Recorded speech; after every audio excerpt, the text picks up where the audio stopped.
Lahat tayo ay nilikhang Diyos sa kanyang perpektong ingay.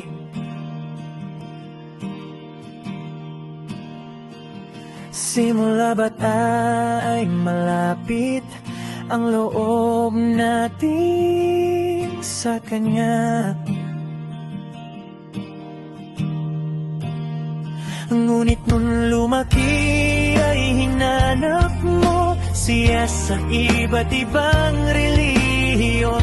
Di mo na malayan, lumaki na din pala ang ulo mo. Tawagin mo mang estupido ang Panginoon. Ang di mo alam ay nakikita ka.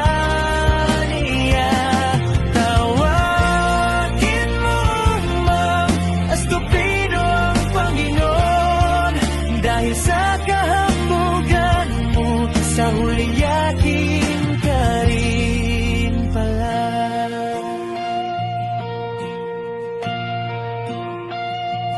Masdan mo ang mga mahirap, walang aksisya, kinukulong at pinapatay. Hindi ka ba nagkukonsensya? Sana'y inisip mo na sa likabok tayo nagmula at dun din tayo babalik.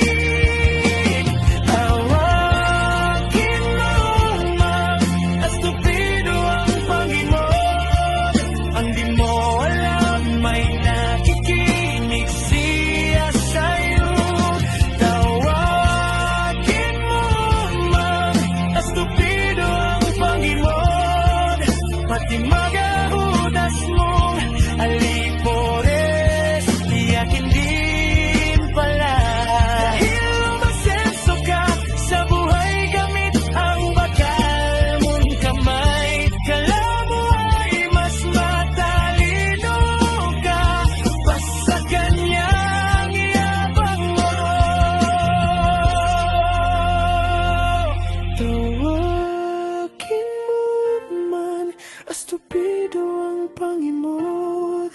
Ang di mo alam ay nakikinig siya sa'yo.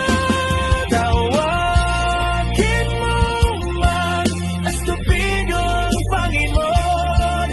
Dahil sa kahambugan mo, sa huli